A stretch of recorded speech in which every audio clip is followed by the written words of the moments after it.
Investidor, quem vos fala, Danilo Oliveira, economista e seu assessor de investimentos. Se você é assessorado por mim, com toda certeza sabe que uma das minhas preocupações é escolher o melhor momento ou melhor ciclo econômico para aproveitar cada oportunidade ou cada um dos segmentos da nossa economia. Em 2020, ficou notório a possibilidade de aumentarmos as nossas exposições após a pandemia em ativos mais arrojados, como os fundos de ações ou os fundos multimercado. Passado esse período, deixado claro ali pelo Paulo Guedes, na época, que a nossa Selic ia começar a subir, a pandemia ainda estava bastante intensa, a gente ainda tinha uma economia muito complicada, travada, então assim, a gente precisou, justamente para controlar a nossa inflação, que chegou aí a 10,46 ao ano, a gente precisou aumentar a nossa taxa básica de juros, a Selic. Quando isso ocorreu, eu comecei a avisar os senhores e falei, é hora de trocar os seus fundos imobiliários e as suas ações por ativos mais conservadores, como por exemplo a renda fixa. Hoje o cenário não é diferente, eu estou aqui para te alertar que o momento é muito interessante para os fundos imobiliários como um todo, como já tenho dito há um pouco mais de um ano. Quando ficou claro ali que a Selic ia começar a cair, a gente começa a sair da renda fixa aí para o mundo dos fundos imobiliários. Se você tem a nossa carteira, a Invest Smart, a nossa carteira automatizada, muito provavelmente você está bastante satisfeito. Haja vista que essa carteira entregou no último ano, aí, no ano de 2022, 23, no ano de 2023, uma rentabilidade de 30%, tá? Considerando a valorização das cotas mais os dividendos. Hoje eu vim alertá-los a uma oportunidade muito interessante, que é aqui é outra informação para outro investidor, é o PEER 11. O que eu tenho alertado aos senhores, principalmente aos investidores que não têm necessidade de liquidez no momento, que não têm a pretensão de utilizar esse dinheiro em breve, a trocar a sua renda fixa pós-fixada pelo PEER 11. Então, por que eu estou sugerindo esse movimento, tá? Caso você não tenha a pretensão de utilizar esse dinheiro em breve, é muito comum eu estar conversando com os meus clientes e alguns deles chegam a comentar, pô Danilão, eu já tenho 50 mil no Itaú, eu tenho 50 mil no Nubank, eu tenho 50 mil no Bradesco e esse dinheiro é o meu capital de emergência, esse é o meu dinheiro de emergência. Todo o dinheiro que eu tenho dentro da XP é para rentabilizar melhor. Então esse é o meu foco. Vale lembrar que eu sou remunerado de acordo com o patrimônio total que eu assessoro. Então quanto mais rico você fica, mais rico eu fico, melhor eu posso cuidar das minhas filhinhas, tá? Então o objetivo é sempre te fazer ganhar mais dinheiro ao longo do tempo, independente do ciclo econômico. E é claro, levando em consideração sempre o seu perfil como investidor, o seu perfil de risco, tá? Por que eu estou avaliando e sugerindo aí, já avaliei na verdade, sugerindo essa troca?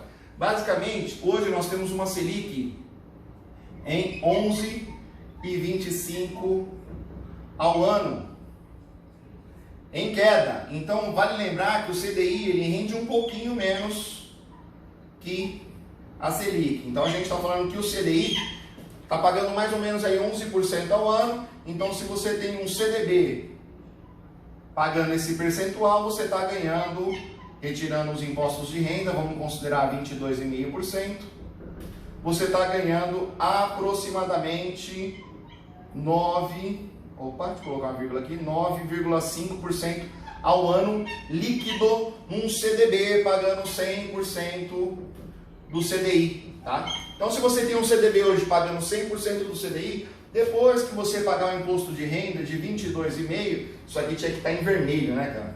Depois de dividir o seu dinheiro com Lula, sobra para você 9,5%. O que eu estou sugerindo principalmente para os investidores pessoa física, se livre do imposto de renda. Prefira ativos que não têm IR. Então não tem IR para pessoa física. Esse é o fundo que até às 18 horas de hoje está sendo negociado a sua terceira emissão.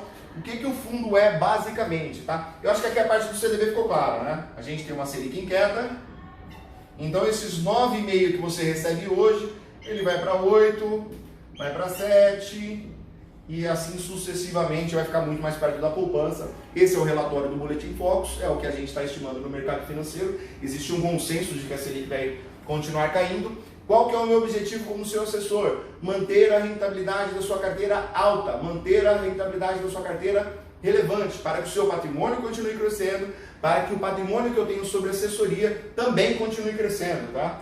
Qual que é a proposta do Pier 11? Vale lembrar, né? É um ativo que vai ter como foco hidrelétricas em 3 regiões diferentes do país, ou seja, você investindo 200, 300, 400 mil reais, você já está diversificando bastante, né? Ontem eu estava conversando com o RI da empresa, eu falei, será que a gente pode dizer que é um ativo conservador?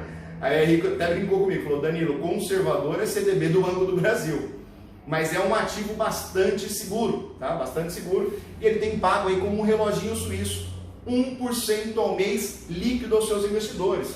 Qual que é a estimativa nesse ano de 2024? Rentabilidade de 12%.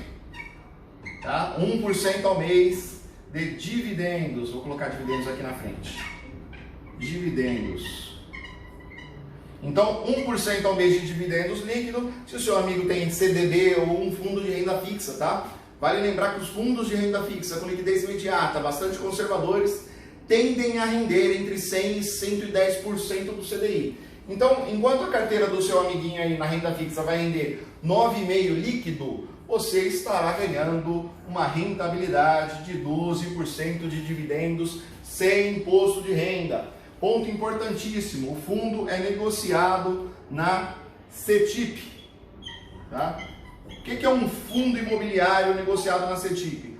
Basicamente, esse fundo imobiliário tem como seu volume financeiro total o patrimônio do fundo. Diferente dos fundos listados na B3, onde você tem maior volatilidade por conta de compra e venda dos ativos, né? Então se você tem um estresse econômico, como ocorreu na pandemia, você viu os fundos de shopping center, como o XPML11, saindo de R$150 para R$70. Nos fundos negociados na CETIP, essa volatilidade é muito menor, porque ele considera principalmente o valor patrimonial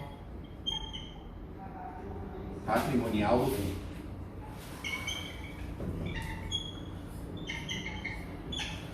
Então, o que eu estou dizendo aos senhores é, esse fundo bastante conservador, pagando 12% de dividendos no primeiro ano.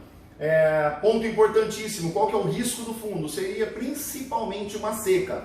Mas, caramba, teria que dar uma seca em todo o Brasil, né? Porque o fundo está em regiões diferentes do Brasil. Energia já vendida pelos próximos 20 anos, já contratada, por isso a previsibilidade desses dividendos. Não é um fundo que vai ter hipervalorização das cotas, como a carteira de fundos imobiliários que você tem hoje automatizada, que tem mais potencial de retorno na valorização das cotas. Esse fundo não vai ter uma super queda, então você vai pagar R$100 na cota, ela pode ir para 99, 95, como pode ir ali no máximo até 105. Ponto importante, fundos imobiliários, quando o dividendo pago é com base na cota inicial. Então é fácil ilustrar isso, tá? Imagina que você pagou R$100 mil num apartamento que é alugado por R$1.000. Amanhã, esse contrato de aluguel é por 20 anos, tá? Caso esse inquilino saia, tem que pagar todos os 20 anos. Amanhã, o dono desse imóvel quer vender esse imóvel às pressas porque encontrou uma outra oportunidade ou porque teve algum tipo de problema por R$90 mil. Lembre-se, o contrato de aluguel por 20 anos de R$1.000, você vai ter a oportunidade de passar a ganhar 1,2% ou 1,3% ao mês, diferente do cara que pagou R$100 mil. O fundo imobiliário é igual, tá? Então, se você compra um PMIS 11, por exemplo, a R$9 a cota, você passa a ter um dividendo mais relevante. Você não vai mais ganhar 12%, você vai ganhar 14%, 15%, certo? Bem, eu vou terminar por aqui para deixar esse vídeo um pouquinho mais curto, mas caso você tenha qualquer dúvida, por favor, entre em contato, será um prazer auxiliá-lo.